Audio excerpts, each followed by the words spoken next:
അയ്യങ്കര ഇല്ലത്തെ വാഴുന്നവർ പ്രിയതമയാകിയ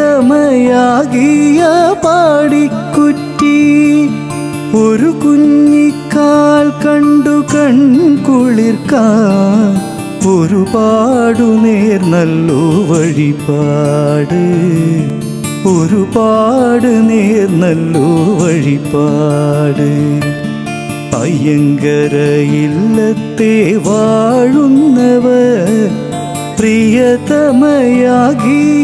പാടിക്കുറ്റി ഒരു കുഞ്ഞിക്കാൽ കണ്ടു കൺകുളിർക്കാൻ ഒരുപാടു നേർന്നല്ലോ വഴിപാട്, ഒരുപാട് നേർന്നല്ലോ വഴിപാട്.